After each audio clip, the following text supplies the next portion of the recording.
Құрметті қауым, қазір күндері қазақ қоғамында ең өзекті тақырып Шыңғыс ханның шыққан тегіне байланысты болып тұр.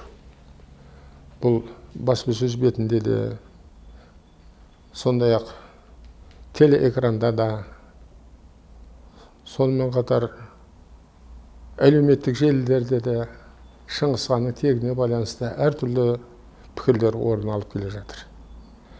Енді осыған байланысты өзіміздің пікірімізді айтуға тура келіп тұр. Қазір қазақ ғалымдарының өзі екі топқа бөлінген. Bir қатары мынау моңғол тайпасынан шыққан деп, бір кезде Зардыхан Қинаятұлы деген кісі, ол кісі марқұм болып кетті. Сол кісінің бастамасымен бұл Шыңғыс ханды моңғол қылу үрдісі кең етек алып кетті. Оның қазір шәкірттері жұмыс істеп жатыр.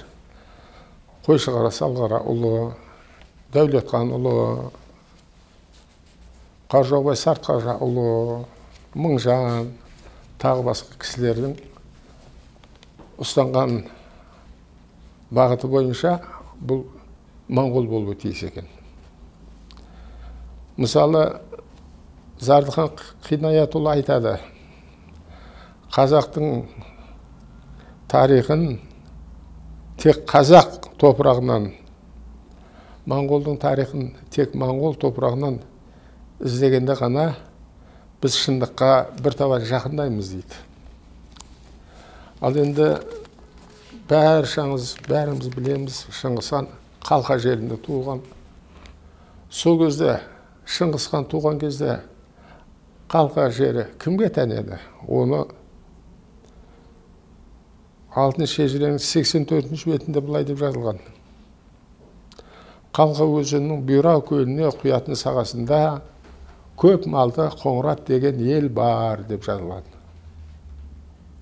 Сондай-ақ Алтайдың күнгейін мекендеген халықтарға қатысты тиісті желдер де наймандар, керейлер, жалайырлар, меркіттер, ноғай татарлары, қоңыраттарды жаңа айттым, мекендеген жерлер Шіліңгір өзені, Толы, Орғын өзендері, сондай-ақ Керулен, Кентау деген жер-су аттары бәрі қазақша. Неге қазақша? Себебі ол жерде қазақтар мекендеген, қазақ тайпалары. Шыңғыс ханның ерлігінің арқасында соның қазақ елін құру жөніндегі күресінің нәтижесінде Алты Алаш деген елде сол Алтайдың күнгейіндегі 6 тайпаның негізінде құрылғаны елге белгілі. Бұл туралы академик Тілеуберді Сейдуллин жазды. Алты Алаш елінің қатарында Керей, Найман, Ноғай татарлары, Жалайыр, Меркет және Қоңырат тайпасы болды деп. Осы 6 тайпаның негізінде Шыңғыс хан 6 Алаш тайпасын құрды. Осы 6 Алаш тайпасының құрамында бізге жеткен моңғол деген этноним, сол моңғол тайпасының өкілі болды деген дерек жоқ. Себебі ол жерлерді бұрын моңғолдар мекендемеген. Шыңғыс хан Алаш елін құрып, өзінің 1000 сан әскерін орталық Азияға бастап кеткен кезде, сол әскердің құрамындағы тайпалардың елі орталық Азияға қоныс аударған кезде Қалқа жері босап қалды. Босап қалған Қалқа жеріне, ол жерде тек Шыңғыс ханның қара шаңырақта қалған кіші ұлы Толының ордасы ғана қалған болатын. Қара шаңырақ иесі ретінде. Толының ордасының өзі де кейін Құбылай хан Қытайды бағындырғаннан кейін толыға ерген қауым да Қытайға қарап ойысты. Толы ордасын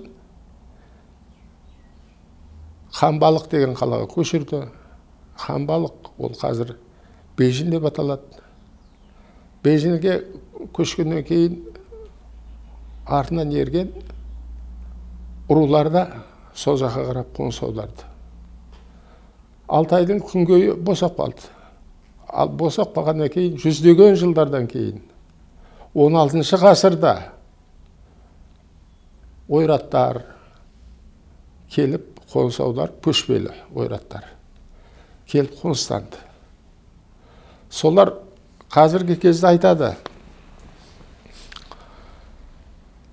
Шыңғысхан Қалқа Моңғолынан шықты дейді. Қалқа Моңғолына өз алдына бір тіл беріп қойыпты.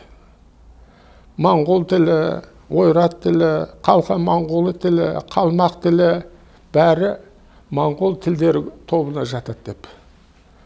Моңғолы түсінікті, ол енді ойрат дейік. А сонда Қалқа Моңғол деген кім?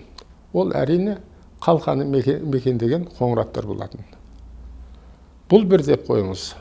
Содан кейін Қойшығара Салғараұлы қазақтың қилы тарихы деген кітабында айтады. Бұл дейді, Қоңырат деген тайпа бұрын Қоңқират еді дейді. Қоңқират тайпасы Шыңғысханмен келіп көшіп бірге Қазақстанға келгеннен кейін жергілікті түрік тайпаларымен ассимиляцияға түсіп, олардың тілін, дәстүр салтын қабылдап, түркіленіп кетті дейді. Ол Қоңырат тайпасы сол жерде Қалқада отырған кезде жер су аттарының бәрін көрдік. Ұры Жартас дейді жері, Қалқа өзені дейді, Бұйра көлі дейді, Жеті Немірге дейді. Қоңыраттар отырған жерлердің аттары. Сол аттарды қойған халық қалай ол Қоңқират болмаса Қалмақ болуы мүмкін? Ол мүмкін емес. Содан кейін Алпамыс батыр жырын алайық. Алпамыс батыр жырын Жермунский айтады. Алпамыс батыр жырын тудырған Қалқа қоңыраттары дейді. Ол Қалқа қоңыраттары Шыңғысханмен бірге еріп Қазақстанға келгеннен кейін Алпамыс жыры Қазақстанға тарады дейді. Сонда Алпамыс жырын тудырған халық сонда моңғол болғаны ма? Ол мүмкін емес. Бұл бір деп қойыңыз. Екінші, Қалқа деген жерде ежелден Көктүрік заманынан қалған Орхон Енесей ескерткіші бар. Орхон Енесей ескерткішінде Алпамыс батырдың ескерткіші де тұр. Күлтегін батырдың ескерткіші де тұр. Түн көк дейді. Түн құсы деген сөз. Дана. Күндіз тізе бүкпеген, түнде ұйықтамаған кісі. Сол кісінің ескерткіші тұр. Сол көктүріктер қағанатын құрған негізгі кісілердің барлығының ескерткіші тұр. Сонда Қалқада көктүріктер қағанаты болатын болса, сол қағанатты құрған халық сөйірде отырған 6 тайпа болатын болса, олар қалай моңғол болуы мүмкін? Сондықтан біз Шыңғысхан сол көктүріктер қағанатының мұрагері ретінде соның негізінде 6 Алаш мемлекетін әуелі, кейін жалпы Алаш елін құрған кісі моңғолдан еді деуге кімнің дәті барады? Бұл бір дейік. Жалпы хандық дәстүр деген ол Шыңғысханнан басталмаған. Хандық дәстүр Әбілғазы ханның түрік шежіресінде де, Рашид ад-Диннің Жамиғ ат-Тауарих деген 4 томдық кітабында да хандық дәстүр Оғызханнан басталады. Оғызхан деген кім? Оғызхан Қараханның баласы. Ол Қытай тарихында да бар. Бірақ олар Оғызхан демейді. Оғызханның әбден тізе батыруын көрген, Оғызханға тәуелді болған ел ретінде Оғызханды олар өздерінше Шануй Мөде деп атаған. Шануй Мөде дегеннің ол қазақшасы ер жүрек, ел билеуші деген мағынаны білдіреді. Біздің қазақ тарихшылары сол Шануй Мөдені Мөде Таңырқұты деп қазақшалап аласаған, Мөдені Мөде деп. Ал біздің мынау ертеде бұрыннан жазылған шежірелерде оны Оғызхан дейді. Орталық Азия елдерінде де оны Оғызхан дейді. Біздің шежірелердің ешқайсысында Мөде деген кісі аты жоқ. Сондықтан бізде оны Мөде емес, Оғызхан деп алуымыз керек. Сол Оғызханнан бастау алған хандық дәстүр бері қарап жалғасады. Ол Оғызхан біздің дәуірімізге дейін 229 жылы ханның тағына отырып, біздің дәуірімізге дейін 174 жылы қайтыс болған кісі. 55 жыл билік құрған. 55 жылда осы бүгінгі қазақ елін құрап отырған тайпалардың бәрін бағындырып, қазақ халқының негізін құраған кісі ол. Сондықтан оны Шануй Мөде, Мете деп бөтенсіретудің керегі жоқ. Одан бері Оғызханның құрып берген мемлекеті ыдырайды. Ыдырап, ғұндардың батыс бөлігі, айттық қой, Оғызхан өзі Хунну мемлекетінің жағы билеушісі болған. Батыс бөлігі өз алдына мемлекет құрып алады. Орталық ордаға бағынғысы келмейді. Содан кейін оңтүстік бөлігі Қытайға қарап ойысады. Сол кезде Елханның билігіндегі қалқалықтар ашшылық болып қалады. Ашшылық болған кезде бұрыннан Оғызханның кезінде көптеген жеңіліс тауып, тона алып жүрген татарлар бас көтеріп, қырғыздармен одақтасып, ол тарихта да бар. Елхан бастаған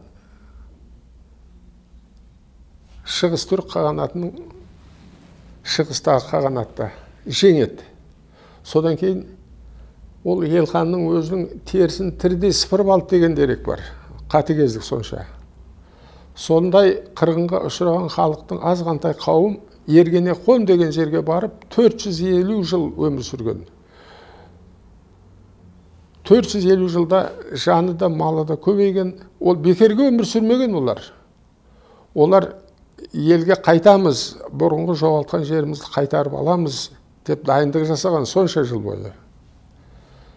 Олар сол Ергенехон деген жерде темір қорытуды меңгерген. Темір қорытудың қарапайым түрінен оның ең жетілген шыңына дейін шыққан. Қозатам деген болған, қазіргі домнаның үлгісіндегі пеш. Оны көмірменен темір рудасын араластырып қойып, астынан үрлеу үшін көріктің желбуаз деген түрін ойлап тапқан. Ол тұрақты жел айдайды оттегі. Сөйтіп көмірді ертіп, содан кейін оны бірнеше процесстерден өткізіп, таза полат өндіруді шығарған олар, меңгерген.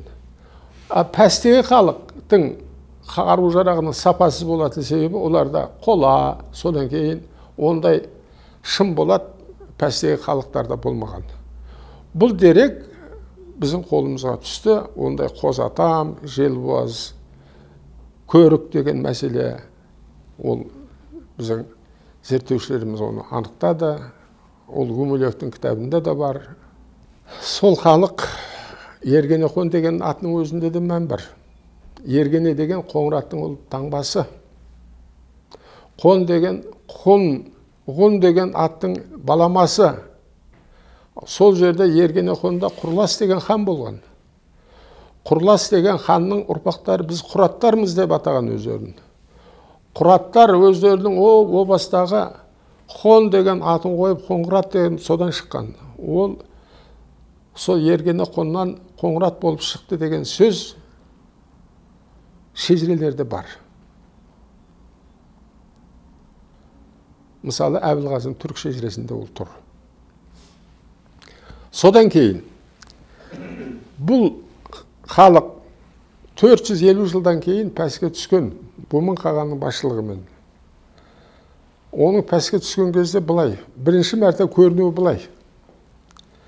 Халқа деген жерде билеп төстеп отырған халық Жужан. Жужан сол кездегі татар этнонимінің аты Жужан болған. Одан бұрын Сәмби болған олар. Одан бұрын Дұңху болған. Бұның барлығы татар елінің жаңағы сол кездердегі билеушілердің атына байланысты тағылған аттар. Сол Жужандардан зардап шеккен Теле деген 50 мың үйлі отбасы Жужандармен соғысамыз деп келе жатқан қарапайым қару боларда. Оларда шоқпар, қарапайым найзаның түрлері болған, садақ болуы да мүмкін. Сол қарапайым қару жарақпенен күйіп піскен сонша Жужандардың қалқадағы ордасын шабамыз деп келе жатқан. Сол кезде Гоби Алтайынан мұздай қаруланған жарау аттылы әскерлер лек-легімен шыға берген, алдынан орап. Міне осы халық, аналар мұнандай көк сауыт киген, қарағай найза ұстаған жарау атты әскерге қарсы тұра алмайтынын біліп, бірден оларға өздерінің бағынатынын айтқан. Сөйтіп оны қосып алғаннан кейін бұл Ұзынқұлақтан бұл хабарды Батыс-Вей патшалығы Қытайдың естіген. Ай, бұл қандай, қайдан пайда болды бұл халық? Ондай жауынгер халық жоқ еді ғой ол жерде деп, анау Жужандар ол кезде Қытайдың Батыс-Вей патшалығына қайта-қайта шабуыл жасап, қарақшылық, тыныштық бермей тұрған кезі. Сондықтан елшісін жіберіп, сол біліп келші, сол қандай халық екен деп жіберген. Келеді, оның Бумын қаған қабылдайды. Бұл 545 жыл. 545 жыл Бумын қағанды қабылдау, Қытай елшісін қабылдау, бұл енді қағанаттың дүниеге келген жыл болып есептеледі. Сонда Қытай елшісі сұрайды: "Оу, сіздер қандай халықсыздар? Қайдан пайда болдыңыздар?" дейді. Сол кезде айтады: "Біз баяғы хундардың ұрпағымыз" дейді. Ол хундардың ұрпағы, хундар деген халық 93 жылы жойылып кетіп еді ғой. Біздің тарихымызда солай деп жазылған ғой дейді. Жоқ, біз тіріміз дейді. Сол кездегі тілмен айтқанда біз тірікпіз дейді. Дейді. Содан кейін Аннапонта деген жаңағы түркіден шыққан Қытай елшісі еліне барып патшасына айтады: "Олар тірік екен" дейді. Баяғы хундардың ұрпағымыз дейді, бірақ олар тірік екен дейді, тірік. Тірік деген сөз, біз тіріміз деген сөз ол. Біз жойылған жоқпыз. Біз тіріміз деген сөз. Тірік деген сөз, түрік деген сөз сол сөзден шыққан. Басқа ешқандай не жоқ, вариант жоқ. Содан кейін Қытай елшісі өздері жазып жүрген бұрын, бұл халық жойылып кетті деп жүрген қытайлар, бұл тірі екен деп қалай жазады? Бұлар жойылмаған екен деп жаза алмайды ғой.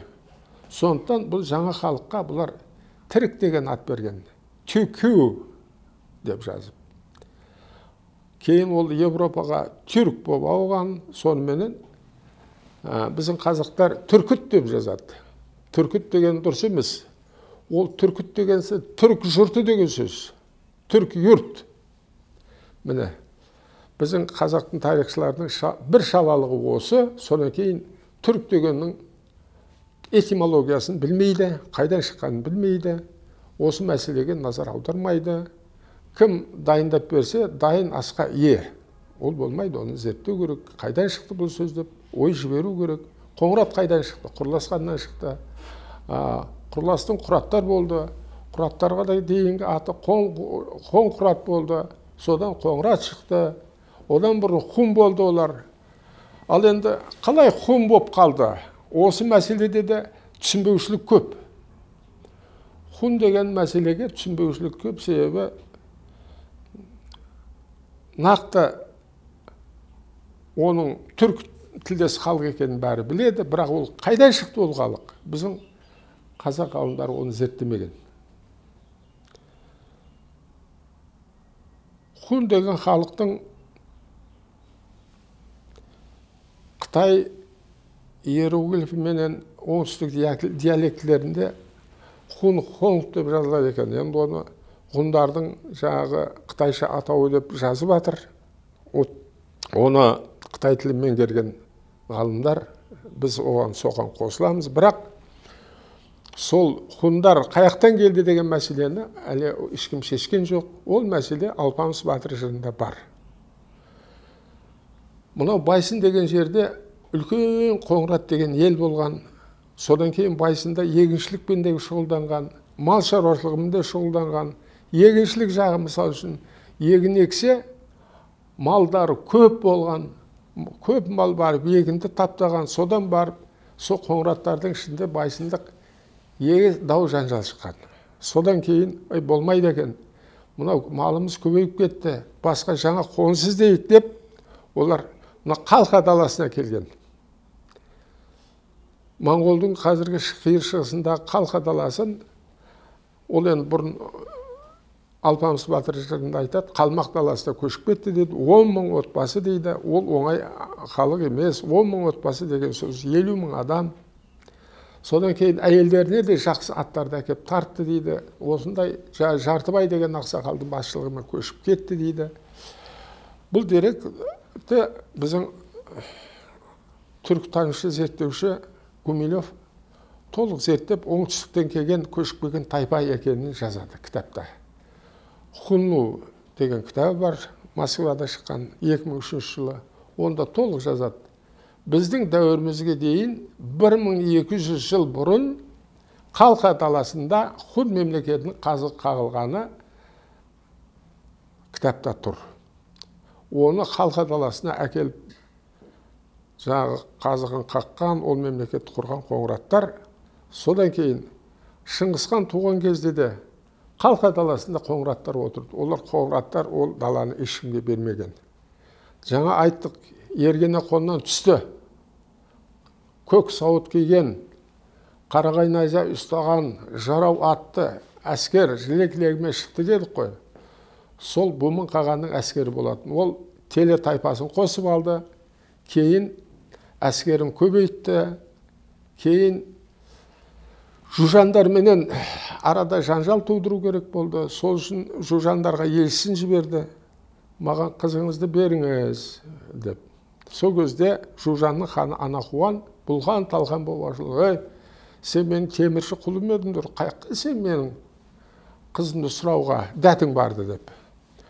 Темірші құлы болмаған, бірақ Ергене қонда темір өндірген Қоңыраттардан олар темір алып тұрған. Енді темірдің ең жақсы сорттарын бермесе де, темір беріп тұрған олар. Бірақ ең шыңдалған алмас қылыш шығаратын темірдің түрлерін ол өздерінде сақтаған. Кейін жаңа қызын бермей бұлқан талқан ашуларының салдарынан ерекші жанжал шыққан. Соны пайдаланған, бұл жанжалдың несін бағытын Қытай патшасы біліп отырған. Бізге сол кезде Бумын қағанға Қытай патшасының оң қабағы дұрыс қарым қатынасы керек болғандықтан Қытай патшасының қызын алған Чанле деген. Сөйтіп 52 жылдың қысында, желтоқсанында төтенше шабуыл жасап, Анахуанның мемлекетін жужандарын тас-талқан етіп жеңеді. Сөйтіп Қалқа даласын қайтарып алады. Қалқа даласында ту тіккен, хундардың туын тіккен біздің Қоңыраттардың аталары 552 жылы сол Қалқа даласын татарлардан қайтарып алады. Татар деген ат қаяқтан шықты. Татар деген ат Бумын қағанның сөзінен шыққан. Бұлар сазайын татар. Егер тағы да бізге тиісетін болса, сазайын тартар деген сөзден шыққан. Содан кейін олар жужан деген атын ұмытып, татар атын алған. Негізі Біздің мынау ескі шежіреде моңғолдар менен де татарлар дейді. Моңғол дегеннен біздің қоңыраттарды моңғол деп қабылдап жіберген, моғол дейді. Моңғол емес, шежірелерді моғол деген ол қоңыраттар. Моғолдар мен татарлардың арасында ұрыс өте көп болған. Ең соңғы соғыс Бумын қағанның талқандаған соғысынан кейін олар басын көтере алмаған. Бумын қағаннан кейін болған бірнеше хандар да олар талқандап, ол шаруасын бітірген. Сөйтіп ол татар қауымы ең әскерге жарамды деген қуатынан айырылып, сөйтіп баяғы күшінен айырылып қалған тайпа. Ал енді ары қарап кеттік. Түрік қағанаты құрылды дейік. Түрік қағанаты 552 жылдан 630 жылы Шығыс түрік қағанаты құлайды. 654 жылы Батыс түрік қағанаты құлайды. Себебі мынау сол кезде мынау хандардың тектілік мәселесі деген мәселе үлкен орын алған. Тоба хан өзі ордасында өлер кезде менің орныма мынау ағамның баласы отырсын деп төременді тағайындағысы келген. Сөйтіп өзі қайтыс болып кеткен.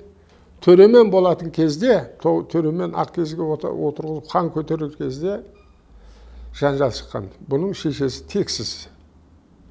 Тексіз адам ол қалай хан болады деп. Соныменен ол төремен хандыққа ілінбей қалған. Содан кейін осындай жанжалдан кейін әсте түрік қағанаты екі жарылып, 630 жылы Елхан бастаған жағы Шығыс түрік қағанаты құлайды, 654 жылы Батыс түрік қағанаты құлайды. Соныменен түрік қағанаты құлап тамам болады. Бірақ құлағанменен Шығыс түрік қағанатындағы ол ханның ұрпақтары қайтадан көтеріледі. 680 жыл бір көтеріледі, 81 жыл бір көтеріледі, 82 жылы Құтлық ханы кезінде көк түріктер қағанаты болып, олар қайтадан шаңырақ көтереді. Бұл да сол түрік қағанатының жалғасы. Екеуін бір мемлекет десе де болады. Құтлық хан, елтеріс, Құтлық хан дейді, елтеріс деген сөз ол, ел төресі деген сөз, төре деген сөздің өзі сол елтеріс қағаннан басталады. Сол елтеріс қағанның бас батыры Алпамыс болған. Алпамыс Байсыннан келді. Байсыннан келіп жәрдем берді. Елтеріс қағаннан кейін оның інісі Қапа хан болды. Қапа деген ол қақпа. Ол да қоңыраттардың қақпасы, таңбасы. Одан кейін Білгі хан болды. Ең ақырында Білгі ханның өзі Қытайда елшілік қызметте жүрген Мейлібек дегеннің опасыздығынан уышып қаза болды.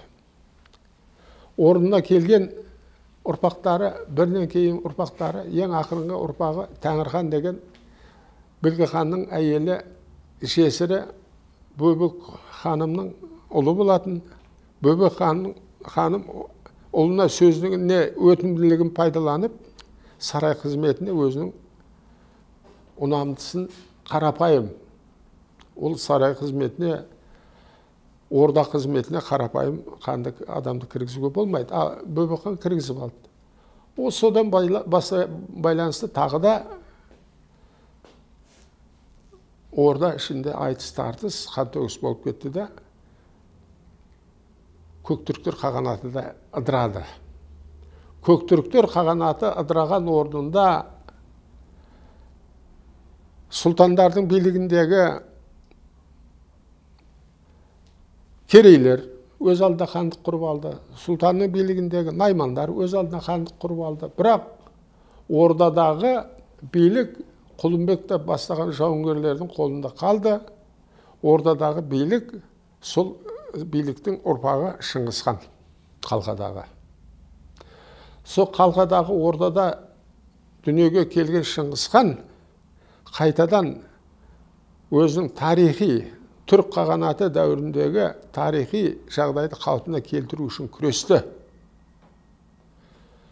Оған Біздің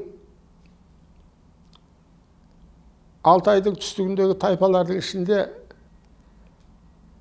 бұл Наймандармен де, Найман хандығымен де, ол Найман емес, Найман хандығы. Найман баста Найман деген сұлтанның басшылығымен олар Найман атанып кеткен. Баста ол Теле болуы мүмкін. Керей деген сұлтанның атымен Керей хандығы құрылған. Міне солармен бейбіт түрде келісуге мүмкіндік болмаған. Бейбіт түрде келісейік, қайтадан бірігейік деген Шыңғыс ханның сөзіне олар көнбеген. Ақырында олармен ұрысуға тура келді. Сондай-ақ хан әулетінің билігінде жүрген Жалайыр тайпасы да қарсылық көрсетті. Олар мынау сол кезде тәуелді болған, хандар әулетінің тәуелділігінде болған. Сол тәуелділіктен құтылу үшін Шыңғыс ханның көзін жою керек болды. Сөйтіп олар күресті. Күрескенмен жамұқасы бар, басқасы бар. Бірақ Шыңғыс хан бәрін оларды жеңді. Содан кейін меркіттермен арадағы жанжал жұрттың бәріне белгілі. Меркіттерді жеңді. Татарларды жеңді. Оның бәрін қалай жеңді? Оның бәрін өзінің кіші әкесі, анасын алған Қоңыраттың биі Меңлекенің көмегімен жүзеге асты. 6 алаш тайпасын сөйтіп құрды. Осыны мойындауымыз керек. Біздің қазақ ғалымдары осыған мән бермейді, осыны білгісі келмейді. Ол бірақ барлығы шежіреде айдан анық жазулы тұр. Содан кейін ең бір сорақы нәрсе. Біздің қазақ ғалымдарының бәрі біледі. Шыңғыс ханның шешесі Қоңыраттың қызы екенін, әйелі де Қоңыраттың қызы екенін біледі. Содан кейін шешесі ұлынды әкесі Есукей қайтыс болған екен, Қоңыраттың биі болған Меңлеке алғанын біледі. О кезде Шыңғыс хан 13 жаста болатын Темучин. Сол 13 жастан өлгенше Шыңғыс ханның ол қызметінде болды ол адам. Шыңғыс хан талай ажалдан құтқарып қалды. Бұл деректер барлық шежірелерде тұр. Лусанданның шежіресінде тұр. Әбілғазының шежіресінде тұр. Елдің жадында тұр. Осы қазақ біткеннің барлығы біледі. Шыңғыс ханның шешесін әмеңгерлікпен алған Қоңырат биі Меңлеке дегенде біздің қазақтар біледі. Сонда қазақтың дәстүрі аға өлсе іні мұра деген дәстүр бар. Сонда ағасы Есукей қайтыс болғаннан кейін оның жесін алған Қоңырат биі болатын болса, сонда Есукей кім болғаны? Есукей де Қоңырат. Осы мәселені ескеру керек. Содан кейін ең бір таласты мәселенің біреуі тағы да. Алталашты айттық. Енді Шыңғыс хан қай жерде қайтыс болды деген мәселе бар. Шыңғыс ханның біздің ойымыз бойынша ол Ұлытауда қайтыс болды. Себебі, неге біз өйтіп айтамыз? Себебі Шыңғыс ханның біз айттық 4 баласын ол Шыңғыс хан өлерінде 4 ұлысты билігін берді деп. 4 ұлыстың билігі шын мұрагері болуға тиіс жошы қазақ ұлысын. О кезде қазақ ұлысы емес, оны Дешті Қыпшақ дейді, жошы ұлысы дейді. Жошы ұлысын осы мынау Қазақстанның территориясы, Қазақстанның аумағындағы тайпалардың барлығын жошы ұлысына біріктіріп берді Шыңғыс хан. Себебі алаш елін құру керек еді. Қазақтың негізін жасау керек еді, көшпелі халықтар негізінде. Сондықтан жошы ұлысын құрып берді. Екінші, Шағатайға Сартауылды берді. Шағатай тілі қаяқтан шықты? Сол Шағатай билеген елден шықты. Үшінші ұлы Үгедейге Ұйғырстанды берді. Ұйғырстанның астанасы Қара Қорым. Ол тарихта бар қала. Ол ешқандай Моңғол жерінде емес, Ұйғырстанның астанасы. 758 жылы ол тарихқа енген қала. кіші ұлы Төлеге қара шаңырақ. Қалқада туды ғой Шыңғысхан. Шыңғысханның әкесі де сүйірді болды. Үрім бұтағының барлығы ата бабалары қалқада болды. Сондықтан Шыңғысхан үшін қара шаңырақ қалқадаласы болды. Қара шаңырақты қазақтың дәстүрі бар. Кіші ұл иеленеді. Сондықтан бөрте кіші ұлының қолында қара шаңырақта болды. Шыңғысхан өзі жорықтарда бірге жанынан тастамай алып жүретін Құлан қатынменен Алтын Ордасын алып Ұлытауға келіп қоныстанды. Себебі ол Алтын Ордасын мұрагері Жошыға беру керек еді. Бірақ Жошы күтпеген жерден қаза тапты. Оның қаза табуының жөні әртүрлі айтылады. Қазақтың арасында Ақсақ Құлан Жошы хан күйі бар.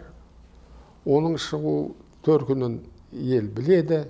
Негізі сол саятшылық кезінде, аңшылық кезінде қайтыс болған болуы мүмкін. Оны Ақсақ Құлан Жошы хан күйін шығарған Кетбұға дейді. Кетбұға Шыңғысханға күй арқылы естірді дейді.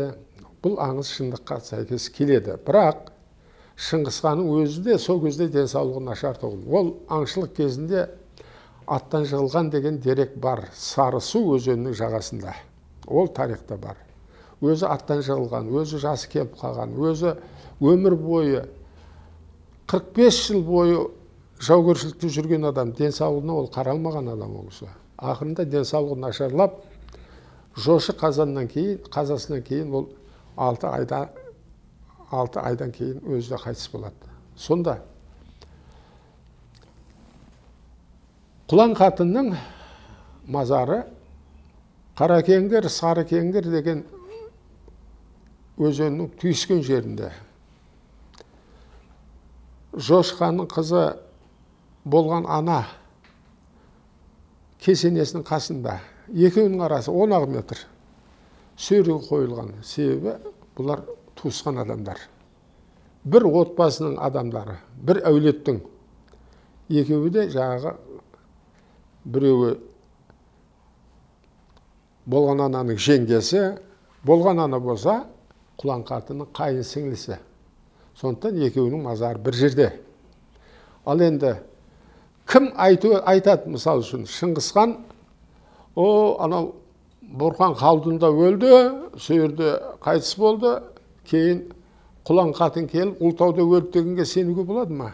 Шыңғысхан егер Бұрхан қалдында өлсе, сөйірде ол Құлан қатындың мазарда сол жерде болу керек еді.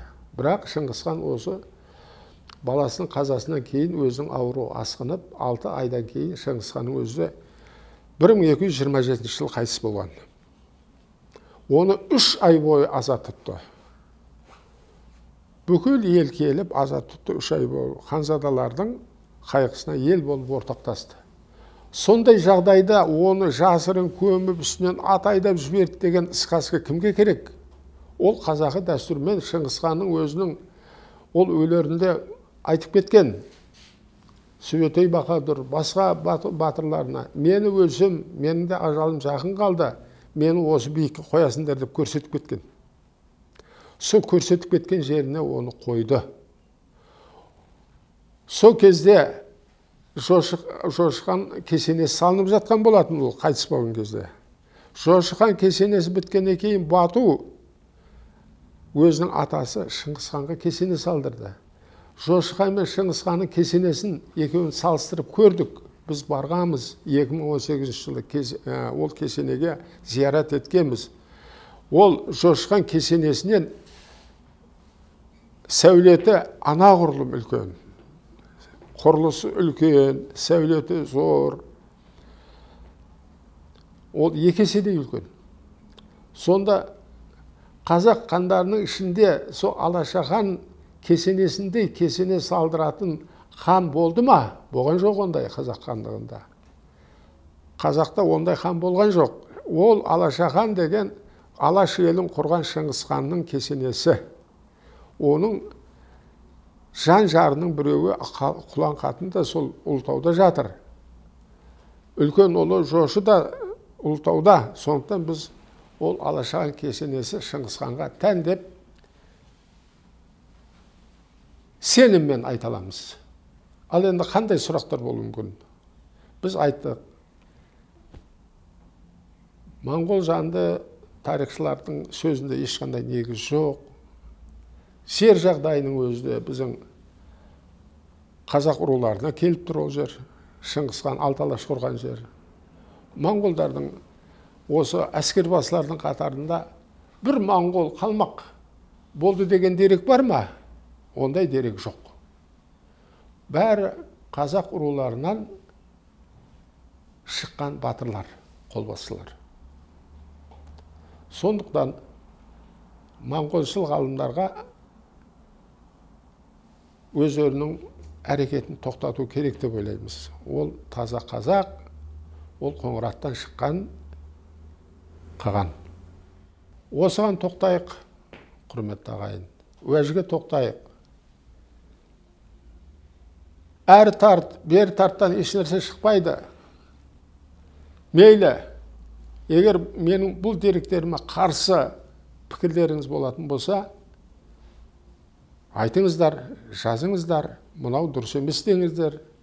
Біз өзіміздікін дәлелдейік, сөйтіп шындыққа жетейік. Бізге ұят болады, өзімізден шыққан Шыңғысханды басқа елге беріп кету.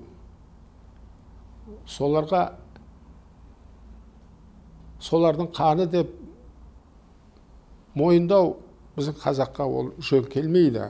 Мынау қазақ ақсақалдардың бірі Қабдеш Жұмаділов Азия жазушылардың форумында айтқан сөзін естіңіздер ғой.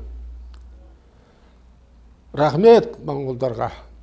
Сендер осы уақытқа дейін сақтап келдіңдер, енді бізге қайтарыңдар. Осы ақсақалдың сөзі жөн. Олар бізге өзіміздің батырымызды, өзіміздің қағанымызды уақыты келді, қайтарып беру керек. Менің сұрайын деген сұрағым. Жаңа екі бағыт бар қазіргі ғалымдардың арасында. Шыңғысханның тегі туралы екі бағытта бір қалыптасқан жүйе бар. Бірінші жаңағы моңғол, Шыңғысханды моңғол деп есептейтін жағы. Ал енді екінші жағын ол қалай деп сіз пайымдайсыз? Екінші бағыт қай бағытта? Соған жауап беріңізші. Кейінгі кезде Тілеуберді Әбенай Қытай тілінен аудардым. Рашид ад-Диннің тарих Жамиға Таварих деген кітабын қытайшадан аудардым дейді. Сөйтетті, ол қытайшадан аударған бұл кітаптың екі-үш түрі бар. Біреуі Хетагуров деген орыс тәржімашының орысшаға аударуы. Екінші Зәріпбай деген кісінің аудармасы. Үшінші Тілеуберді Әбенайдікі. Мына Тілеуберді Әбенайдың бір қателігі, ол мына қазақтар қытайшаны білмейді, Қытай иероглифін пішік жазуын оқи алмайды, оның мағынасын түсінбейді деп ойлайтын шығар. Сөйтіп, оны Шыңғысханды Жетісуда туды дейді, сөйтіп өзіне бейімдейді. Негізі ол Жалайыр тайпасы ол кезде Алтайдың түстігінде болған. Алтайдың түстігінде Қайдуханның кезінде Жалайыр тайпасы Қайдуханның үрімпұтағын қазаға ұшыратып, 8 інісін өлтіріп, аштық жалаңаш болып келген Қытайдан Жалайырлар мен арасында, жаңағы хан әулетінің арасында жанжал болып қалады, себебі Жалайырлар Жаужұмыр деген жаңағы жердің астындағы Жаужұмырдың тамырын жеп жүрген кез екен. Сол кезде хан әулетінің балдарының ат шаптырып ойнайтын жерін қазып тастаған кезде ханның әйелі, шешесі Қайдуханның анасы Мұнұлын ханым Жалайырлардың Жаужұмыр қазып отырған Жалайырларды сабатады. Содан Жалайырлар менен хан әулетінің арасында ол кезде Қайдухан қыз ойнақ деген болған. Қыз айтуға кеткен сояқта. Сөйтіп ол орданы талап, Жалайырлар менен хан әулеттің арасында үлкен жанжал болады. Қайдухан қайтып келгеннен кейін ақсақалдарына салады жалайырлар. Оу, мынандай іс қылыпсыңдар деп. Олар жалайырлардың ақсақалы келіп, кешірім сұрап, мынау төбелеске қатысқан мынау 70 адамды айдап келдік алдыларыңа. Оны не қылсаң да өзің біл дейді. Сол кезде Қайдухан, ол кезде жас хан, ақсақалдарымен, уәзірлерімен сөйлеседі. Не істейміз мыналар деп. Уәзірлер айтады, бұларды сен өлтіргенмен сенің інілеріңнің қаны өтелмейді. Сен бұлардың қызын күң, ұлдарын құл қылып алдыңа салып ал дейді. Енді ол, мен мысалы үшін мұны ойдан құрастырып отырғаным жоқ. Ол Әбілғазы ханның шежіресінде тұр. Әбілғазы ханның мысалы үшін мен ойлаймын, ол жалайырлармен ешқандай қастығы жоқ. Ол шындықты жазып қалдырған. Ал енді жалайырларға қатысты Қытайдың қорғанын сырттай күзетіп, солардан төлем алып жүрген дейді бір кезде. Сол кезде анау Көктүріктер ханы Білгеннің жесірі Бөбек ханымен еріп, сөйтіп Қытай қорғанына барған деген дерек бар. Енді оның барлығы тарихи деректер. Оны өз алдына зерттеу керек. Бірақ жалайырдың хандық билікке қатысы жоқ. Оны сеніммен айтуға болады. Ал енді олар айтады, Моғол дейді. Шу бойындағы Моғолстан деген тайпа бар. Ал Моғолстан деген тайпа қашан пайда болды? Моғолстан тайпасы 701 жылы Білге ханның хандық билікке келгенше аты Моғолжан болған, Моғолжан.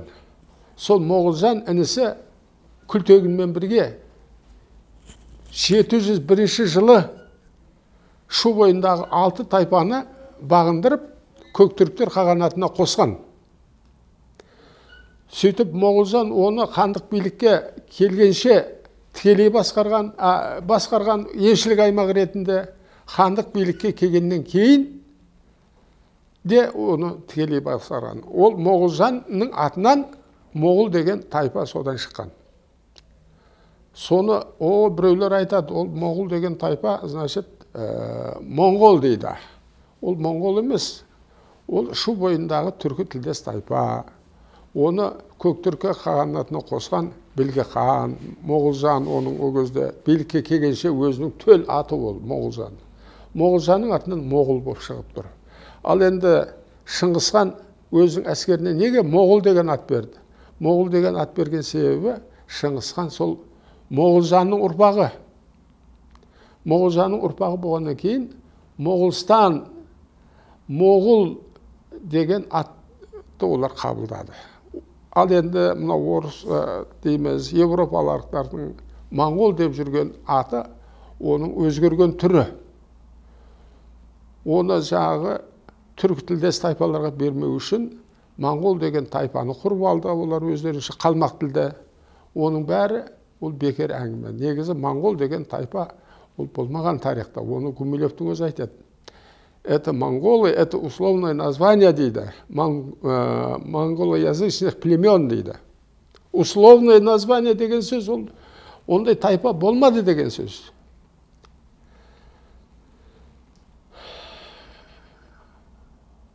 Это возникло в 13 веке сторонников Шыңғысхана дейді. Шыңғысхан жақтастардың негізінде 13 ғасырда пайда болды дейді. Сондықтан Моғол деген сөздің осы жерде айыра білуіміз керек. Моғол деген ол біздің түркілер. Оны анау хандық биліктің басына апарып қойған біздің тарихшылар. Бірақ негізі ол Көктүрік қағанатының кезінде пайда болған ел есімі. Ал енді оны сол Моғолстанға арқа сүйеп, осы жерде жаңағы кім Шыңғысхан туылды деген бекер. Шыңғысхан ол Қалқай даласында туылды, 6 алашты құрды, сөйтіп барып Қазақстанға келді. Ол Моғолстан жаңағы өзі таза Білге ханның әулеті болғаннан кейін ол Шыңғысханға қарсы олар соғысқан жоқ. керек болатын болса қазақ хандығына кейін олар өз жерінен бөліп берді. Қазақ ханды Моғолстаннан жағы не алды, жер алды, ту көтеру үшін. Сондықтан ол ешқандай моңғол емес, ол моғолдар. Моғолжанның ұрпағы. Ал енді осыған сүйеніп, мынау Шыңғысхан мынау жетісу жерінде туды деген ол бекер. Ол содан кейін Әбенайдың аудармасы да бекер. Оның көптеген бұрмалауларын мен білемін. Сондықтан оның бәрін тізіп айтпай-ақ қояйын. Тілеуберді Әбенай бұндай әрекетін тоқтату керек. Мұны айтып отқан әңгімеңіздің көпшілігін қай дерек көздерінен алдыңыз? Бірінші сұрақ. Екінші сұрақ, жаңағы Шыңғысханға төрелердің қандай қатысы бар? Кімнің? Төрі. Дұрыс па? Өте орынды сұрақ. Бұл Шыңғысханды зерттеу ол бір кітап, екі кітаппен бітпейді. Шыңғысханның түбін зерттеуге мен алып келген кісі Шәкәрім қажы. Шәкәрім қажының мынандай сөзі бар. Шәкәрім қажы өзінің шежіресінде былай деп жазады. Оғыз хан Қоңыраттардың түпкі атасы дейді. Міне. Ал енді Шәкәрім қажының шежіресі бар, тағы басқа шежірелер бар. Содан кейін орыстың зерттеушілері бар, Гумилеві бар, тағы басқа көптеген зерттеушілердің кітабының негізінде тарих пенен шежірелік деректерді қабыстырудың нәтижесінде біз шындыққа жеттік. Ал енді төре мәселесі, мен жаңа айттым, Шығыс түрік қағанатының бірінші ханы Елтеріс қаған деп жазып жүр кітапта. Ол Елтеріс қаған емес, ел төресі деген сөзді білдіреді. Ел төресі, төр иесі деген білдіретін сөз. Төре деген сөздің мағынасы ханның әулетінен шыққан кісі, ханның тұқымы дегенді білдіреді. Сондай-ақ Алпамыс айтады, мені білсең дейді, Алпамыс төре боламан дейді. Анау Алпамыс, өзбектің Алпамыс жерінде айтады. Мен Алпамыс төремін дейді. Себебі оның әкесі Байбөрі, ол да ханзада ол. Байбөрі ханзада, ол хандыққа жетпеген адам. Бірақ сол хандыққа жетпеген адамның баласы Алпамыс өзін төре деп санайды. Содан кейін Шыңғысханның мынандай жарлығы бар. Егер Қоңыраттардан қыз туса, оны Ханшайым деңдер. Егер Қоңыраттардан ұл туса, ол Ханшайымға үйленетін болсын дейді. Сол кезде Шыңғысхан тектілік мәселесіне өте мұқият қараған адам.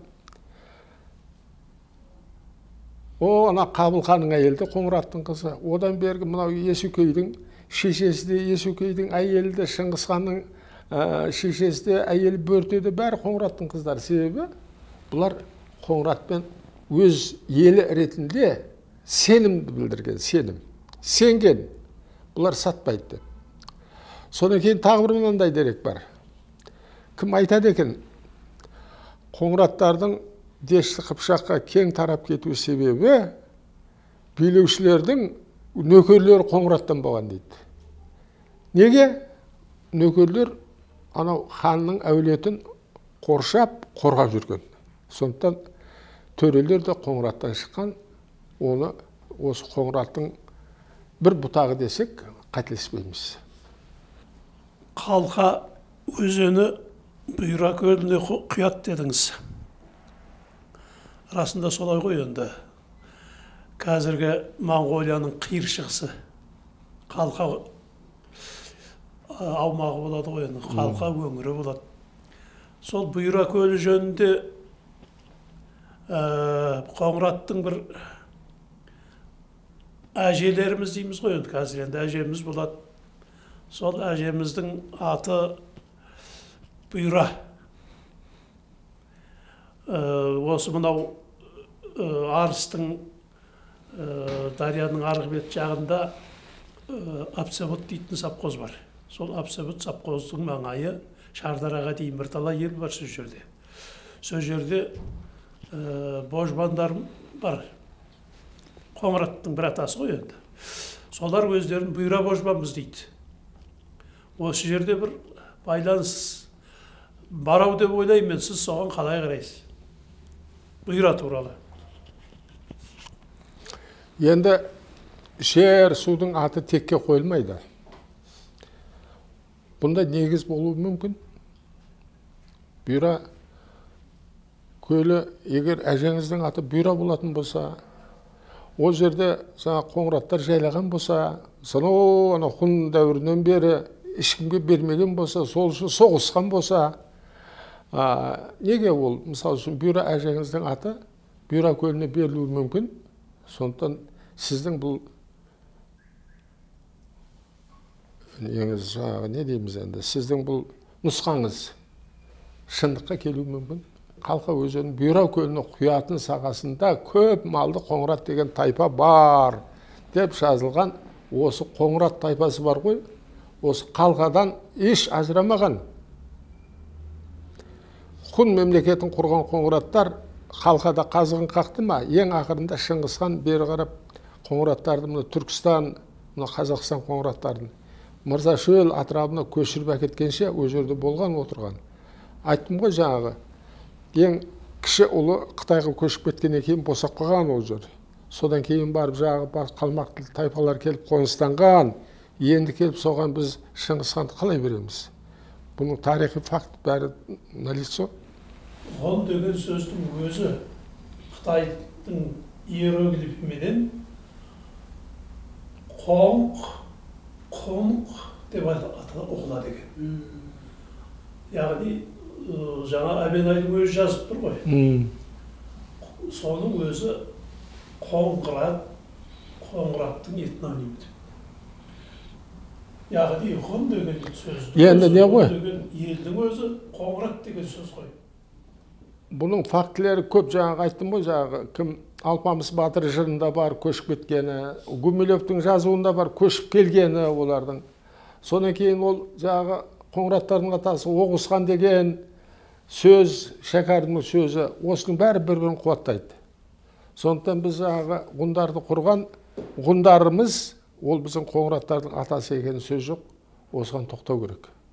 Егер кімде-кімнің басқа нұсқасы болатын болса айтсын, көрейік, сөйлесіп. Кімдікі дұрыс, соны аламыз. Шежірелерде Ағанай Қоңырат деген біздің атамыз, біздің бабамыз деген жерлер кездеседі. Ол енді қаншалықты ол дәрежеде болған адам екенін білмейміз, бірақ дегенде ол енді біздің шежіреде тұрғандықтан Ағанай деген адам болған рас қой. Осы жөнінде не айтасыз? Бұл былай. Бұл өзі қазақтың ең соңғы ханы, Қоңыраттың ең соңғы ханы, Үргеніштегі соңғы ханы 1920 жылы большевиктер ұстап, оны жер аударып, Қоңыраттан шыққан қазақтың соңғы хандарының біреуі, оны Кривой Рог деген жерге аударып, ол Қоңыраттан шыққан қазақтың соңғы хандарының біреуі, сол Кривой Рогты 32 жыл аштан өлген. Осы жағдайлардан кейін Қоңыраттарды хандық дәстүрден ұмыттыру керек болған. Хандық дәстүрден ұмыттыру үшін қарадан шыққан біреу керек қой. Қарадан біреуді шығару керек. Осы сендердің аталарың деу керек, халықты сендіру керек. Сол үшін мынау Ресей патшалығына ешқандай зияны тимеген, сол әйтеуір билікте жүрген бір адамды Қоңыраттардың атасы деп шығару керек болған. Сондай сол мақсатқа Нағанайдың үрелі тура келген, соны Үргеніш молдалары арқылы қазақтардың арасын таратқан. Үргеніш молдалары арқылы дейтін себебім, Үргеніш молдалары негізі ол өзбектер ғой. Өзбектерде атты Торат, Керат, Жеринат деген сөз жоқ оларда. қоңырестек, көгестек деген сөз бар оларда. Дұрыс па? Қарестек, қоңырестек. Сондықтан ол аттың түр сипатын білмейтін дүмшелер қазақтардың арасына келіп, қоңырат деген сөздің қаяқтан шыққанын олар білмейді.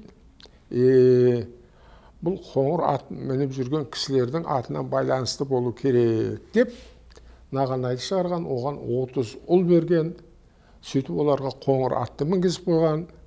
Сөйтіп қоңыр ат деген осы мына қоңыр ат мініп жүрген Нағанайдың балдарының атынан шыққан деп. Аңқау қазақты өте дөрекі түрде алдаған. Аңқау қазақ оған сенген, өзі әбден қырғын көрген халық, сенбеске лаж жоқ, большевиктер оны әбден бағындырған, рухсыздандырған, рухсыз халықты әкеліп жағы Нағанай сияқты кісіне сендердің аталарың осы деп көндірген. Қоңыр атты хандық биліктен аластаудың, адастырудың әрекетінен пайда болған кісі деп ойлаймын. Biz енді атамыз Нағанайдан тарадық деп жүрміз бәріміз. Қайт тарайсыз сіз. Нағанайдан қайт тарайсыз. Сіз ол Нағанай Өзбек ханның тұсындағы адам. Өзбек хан 1340 жылы хан болған адам. Сонда кеше осы 700 жылдың ішінде біз пайда бола қалдық па? Біздің ана ескі тарихымыз қаяқта? Қаяқта біздің тарихымыз? Алпамысымыз қаяқта? Алпамысымыз қаяқта біздің? Алпамыс мысалы үшін Көктүрк қағанатының батыры. Оны Алпамыстың түп негіздеріне 1300 жыл болды деп Қазақ Совет энциклопедиясында жазулы тұр. Алпамыс батыр жыры қалқа қоңыраттары шығарған. Оны ол Шыңғысханмен бірге келіп қазақ еліне тарады деген сөз 28-дің сөзі тұр. Гумилев жазады. Алпамыс батыр туралы дастан ол Көктүрк қағанатына барып тіреледі деген сөзі бар. Осындай деректердің барлығы Алпамыс батырды Көктүрк қағанатының батыры деуімізге негіз болады. Содан кейін Алпамыс кім? Алып елетміш дегеннің, ол Алпамыстың алып елетміш аталған себебі ол Көктүрктер қағанатының ханы, ел төресі Құтлық ханның кезінде бас батыр болды. Сондай-ақ Қапа ханның кезінде бас батыр болды. Кейін Білгі ханның кезінде ол кісі қайтыс болды. Ал енді сол батырымыз, мысалы үшін, бұдан 1300 жыл болған батырымыз тұрған кезде, біз неге біз мынау кеше Өзбек ханның тұсындағы қарапайым Нағанайды ата қыламыз? Ол дұрыс емес қой ол. Енді қоңыраттар екі түрлі ғой. Байсын қоңыраттары, сосын Қазақстан қоңыраттары. Яғни Байсынның өзбектер көп кетеді. Түркістан қоңыраттары. Егер Байсын қоңыраттары қосатын болса, ол Ауғанстанда да көп олар. Ол бірнеше миллион болып кетеді қоңыраттар. Ал енді мынау Нағанайдан тарады деген, ол Байсын қоңыратына жатады ол кісі. Нағанайдың мазары қайерде, білесіз ба? Ол Қарақалпақстанда. Ол Қарақалпақстағы қоңыраттар Байсындыққа жатады. Ол Түркістанға келмеген ол кісі. Бұл мынау Мырзашөлге де келмеген. Ол Байсын қоңыратына жататын кісі. Ол бізге қатысы жоқ. Ол қоңыраттардың біздің қоңыраттарға біздің қатысы жоқ ешқандай. Біз енді туысқан да білеміз ғой, Жиделібай жеріндегі қоңыраттар. Жиделібайсын, бұл Байсын қоңыраттары ғой, бәрібір енді Байсын қоңыраттары мен біздің мынау Түркістан қоңыраттарының арасында аражық бар ғой. Біз Түркістан қоңыраттары қалқадан келгенбіз. Біз қалқалық қоңыраттарымыз. Шыңғысханмен бірге келген.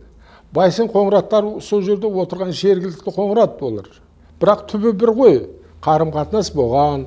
Бірақ олар жергілікті жағы не дейді? Көшпелі емес қоңырат.